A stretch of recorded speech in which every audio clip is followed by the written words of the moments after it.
જબરદસ્ત તોફાન જાજા અને મેં કહ્યું હું અંકનાજીને ત્યાંથી આવી મને તો ચાર રસ્તા પાસેથી આવતા મારા દોસ્ત બોલુએ કહ્યું ઓમિયાને ભૂલને કોને કહ્યું બોલ્યો નહીં મારી માં એ તો પોતાની સગી આંખે જોઈ ચાલ્યો આવે છે જોયું હોય તો માનવું પડે આપણાથી નાનો પડે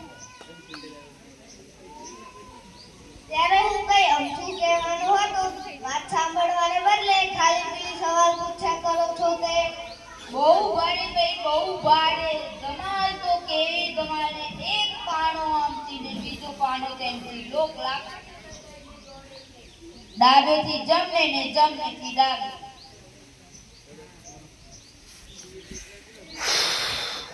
અરે પણ કાલ સુધી તો આવું કઈ કરતું મારા મારિયાથી પ્રેમથી થઈ જાય એ તો એવું જ જેને બે પગ હોય એ તો ગમે ત્યારે ગમે એવું મારા દાદા કહેતા હતા ગાંધી એવું નહીં એમને મારા દાદાને કીધું મારા દાદાએ મને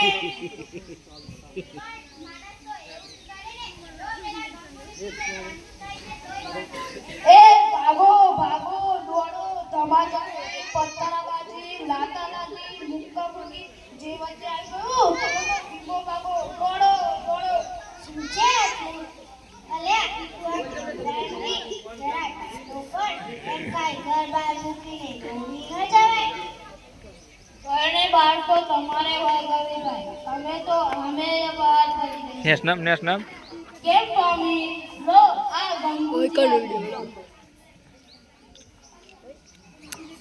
માણસ તો એવું જ કરે ને જો પેલા ગંગુની પીઠે ચાંદુ થયું છે તોય પણ એનો માલિક દવા નથી કરાવતો રોજ કામ કરાવે છે સ્વાર્થનો સગો આ બધું પછી પહેલા ધર્મની વાત માંડો આપણે આપણો વિચાર તો કરવો પડે ને પણ આપણે શું કરીએ એમને લડવાની નાશી રીતે પાડીએ મારા માલિક પણ ચા પીધા પછી બહુ ગાંડા પાડે છે કોઈનું માનતા જ નથી મને ખબર છે ઠેઠ સંભળાય છે તેમનો અવાજ પણ એ વખતે મારાથી શું થાય એકલો બસ હું કોણ સમજે માણસની હાલતની પંચાયત છોડ એ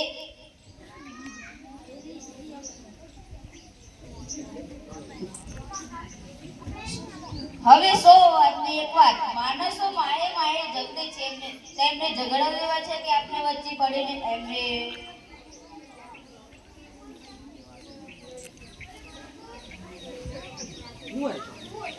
મારી વાતમાં નક્કામાં ડપના ખાશે માણસ જાતિ વાતમાં વચ્ચે પડવા જેવું નથી મારે જો નથી પડવું તમને ગમે તે તમે કરો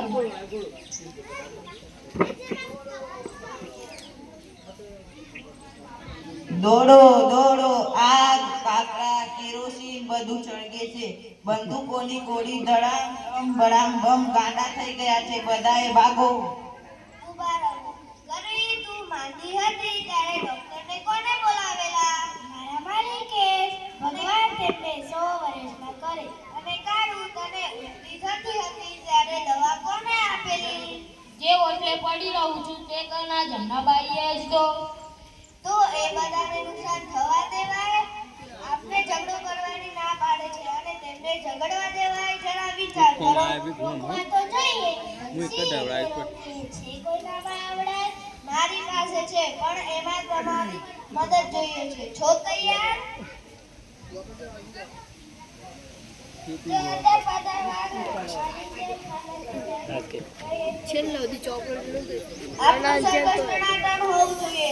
ફોન ના કરે ને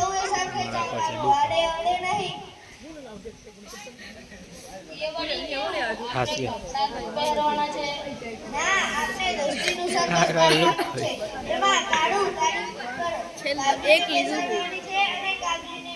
ફોન ના કરે આ કઈ મારી પીઠ પર કાપીને બેસાડું બિલકુલ નહીં એ તો સાવ નકામી છે નકામું હશે તું મને તો એ લોકો ગરબા રાખે છે અને દૂધ આપે છે એટલે ત્યાં ઉંદર હતા તે કોને કહે મેં કેતે મને જેમ તેમ કહે છે ખબર પાડી લઉં છું સમજે છે તું ભાઈ હસી ક્યાં નહીં પર ચડી જઈશ ફટાફટ આવડે ભલે. છે ને ઝાડ પર હા, ચડી હાથ દુખી જઈશ? જશે. આ શું લડો છો બંને જણ? તમે પેલા 4 રસ્તે મારામારી કરતા લોકો જેવા થઈ ગયા છો. ચૂપ બેસો બંને. હા, તું શું કહેતો હતો? આપણી બેસે અને માંજરી પીઠ પર કકુનું બચ્ચું બેસે. એમ જ ભોલું ઉંદરની આખી પલટણ બિલ્લીઓની અડખે પડખે ચાલે, જરાય ગભરાય વિના. આ સર્કસમાં આપણે ખુશાલ ખિસકોલીઓને પણ બોલાવી શકીએ. પેલું શું કહેવાય છે, કપડું કે કપડું કે એવું જ કંઈક ચાલતું હોય તો એને કરફ્યુ કહેવાય.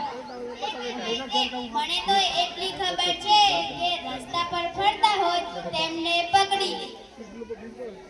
એમાં આપણને કશું નહીં. એ તો માણસ છે. અને 4 પગવાળા તો તે ત્યારે રસ્તે ફરતા જોયા છે. કેમ બધું તે જોયા છે વે? મને 4 પગ નથી, 2 જ છે. મોરે પકડી લે તો તું પંખી નાતમાં આવે છે. તારી જાત જુદી. બધા વાતને આડે પાટે લઈ જવામાં એક નંબર છો. હવે કોઈએ નહીં બોલવાનું. બિલકુલ ચૂપ. અને હવે કોઈ બોલશે તે તો શાંતિ. મગજ ઠંડુ રાખીને કામ કરો.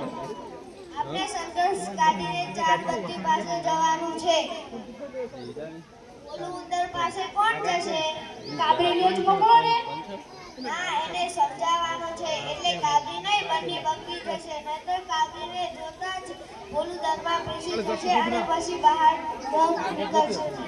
ના બા, મને તો એમાં બહુ બીક લાગે.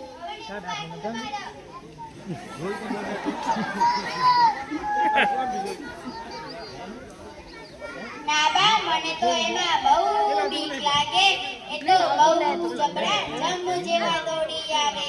એક દિવસ દરવાજાની બહાર ઘાસ ખાતું, એમાં મને ભો ભો કરીને એવી ડરાવી કે દોડીને થાકી. આ સર્કસમાં એવું કશું નહીં થાય. એને થાકી પછી ગઈ જો પછી ગડબડ થશે તો મારી જવાબદારી. પછી ગઈ તે તારું કહેલું બધા માનશે. વિશ્વાસથી કરવા જેવું કામ આગેવાનું બધા જ માને. છેલ્લા આગળ વાત તો સાચી. ટોમી તો આખું આગેવાન એટલે મારા તેટલામાં થોડું ઉતારવાનું. ત્યાં મોટી ધમાલ ચાલે છે અને એ આપણે પંચાયત કરવા બેઠા છીએ.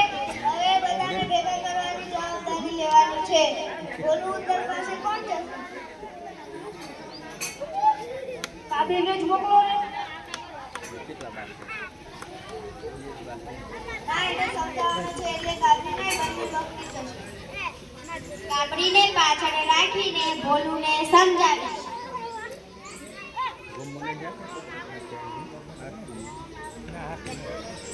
આવું કેટલું દર લાગ્યું